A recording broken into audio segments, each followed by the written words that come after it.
Hello साथियों, कैसे हैं आप। नमस्कार, मैं हूं एडवोकेट अशोक चतुर्वेदी।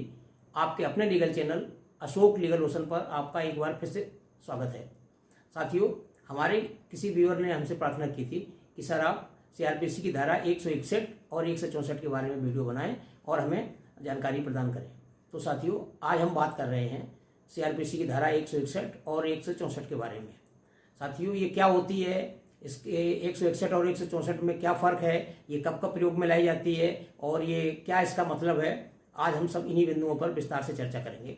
साथियों, क्या होता है कि सबसे पहले तो 161 के बयान, सीआरपीसी 161 में बयान पुलिस के द्वारा लिए जाते हैं और सीआरपीसी 164 में जो बयान होते हैं वो कोर्ट के द्वारा लिए जाते हैं। सीआरपीसी 161 में बयान पुलिस तभी ले सकती है जब किसी भी व्यक्ति के विरुद्ध कोई भी एफआईआर दर्ज हुई है। और एफआईआर दर्ज आपको पता ही है कि संज्ञेय अपराध जब होते हैं, हीनियस क्राइम होते हैं, मर्डर और या अटेम्प्ट टू मर्डर, रेप, इस तरह के जो हीनियस क्राइम रहते हैं उनमें एफआईआर दर्ज होती है।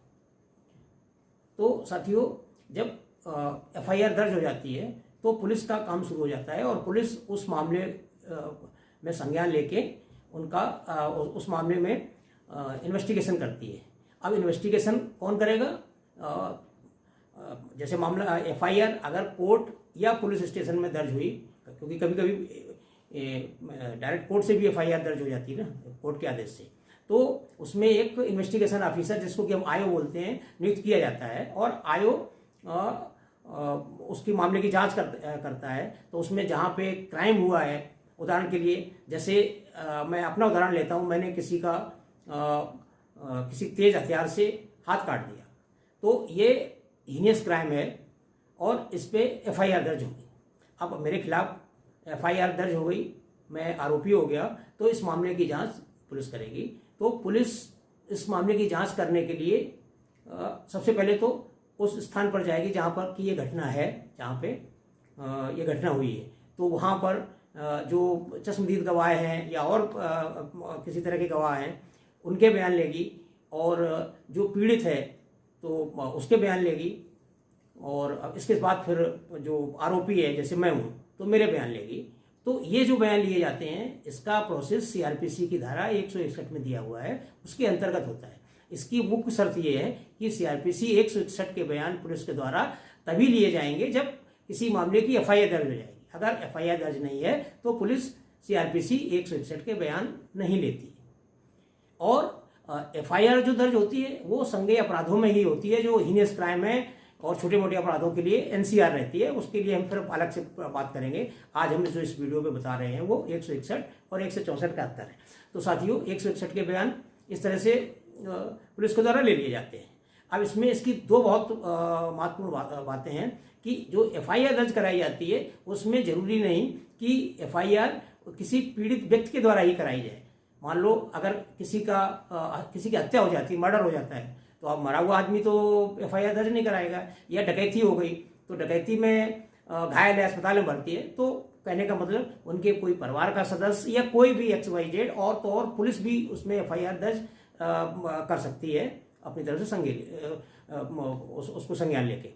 तो साथियों, ये 161 के बयान को मैं समझता हूँ कि आप लोगों की समझ में आ गया होता।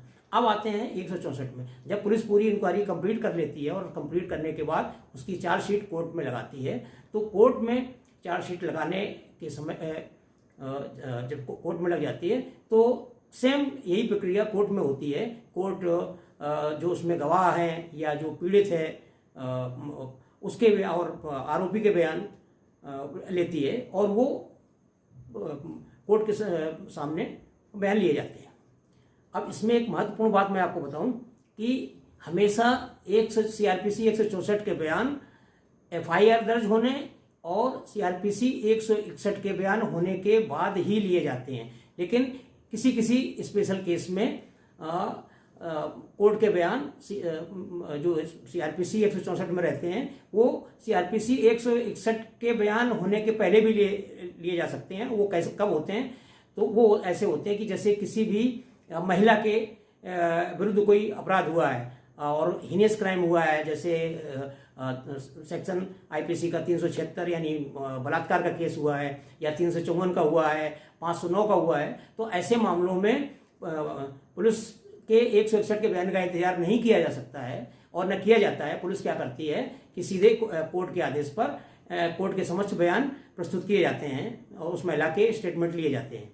अब उस महिला, जो पीड़ित महिला, उसके जो स्टेटमेंट लिए जाएंगे साथियों, वो ऐसे ओपन में नहीं लिए जाते हैं, बंद कमरे में लिए जाते हैं। बंद कमरे का मतलब ये है कि ऐसा नहीं कि वो एक ताला डाल दिया और एक अंदर बंद करके मजिस्ट्रेट साहब बैठ गए और वो बयान ले रहे हैं। नहीं, वो एक मतलब सांकेतिक रहता है। जैसे मजिस्ट्रेट साहब अपने चैम्बर में अपने सामने भी उस पीड़ित महिला के बयान ले सकते हैं 164 में, लेकिन कोर्ट के दरवाजे वगैरह बंद कर लेते हैं ताकि बाहर से डिस्टर्बेंस नहीं हो पाए और कोई दूसरा आदमी इस मामले को प्रभावित न कर पाए। तो इस तरह से साथियों, किसी विशेष परिस्थिति में 161 के बयान पूरे होने के पहले भी 164 के बयान दर्ज किए जा सकते हैं और किए जाते हैं, जो कि मैंने अभी उदाहरण देके आपको बताया कि किस मामले में किए जा सकते हैं। और वैसे सामान्य प्रक्रिया में पहले FIR दर्ज होती है, इन्वेस्टिगेशन होता है, इन्वेस्टिगेशन होने के बाद 161 के बयान होते हैं। पुलिस की चार्जशीट विवेचना पूरी होने पर पुलिस चार्जशीट पेश करती है और इसके बाद फिर मामला जब न्यायालय में चला जाता है तो न्यायालय के समक्ष 164 के बयान दर्ज किए जाते हैं। दोनों में बहुत फर्क ये है कि 161 के बयान में ऐसा कोई जरूरी नहीं है कि बयान देने वाला अपने हस्ताक्षर करे। बिल्कुल ऐसा कोई पुलिस मजबूर नहीं कर सकती और ना कोई ऐसा उसमें प्रोविजन है कि हस्ताक्षर करना जरूरी है। लेकिन 164 के जो बयान होते हैं वो ओथ लेके किए जाते हैं कोर्ट के सामने, और 164 के बयान देके फिर वो बयान पलटे नहीं जा सकते हैं और वो सबूत के तौर पर कोर्ट में मान्य होते हैं। तो मैं समझता हूँ साथियों, ये जानकारी आपको अच्छी लगी होगी, और अच्छी अगर लगी है तो साथियों हमारे वीडियो को लाइक करें और आप लोग इसको सब्सक्राइब कर दें।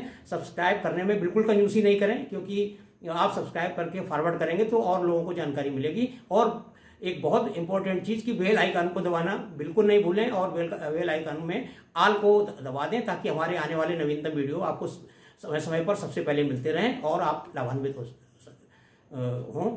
तो साथियों, आज का जो वीडियो था वो यहीं पे समाप्त करता हूं और फिर मिलता हूं आपसे एक नए वीडियो के साथ में। तब तक के लिए जय हिंद।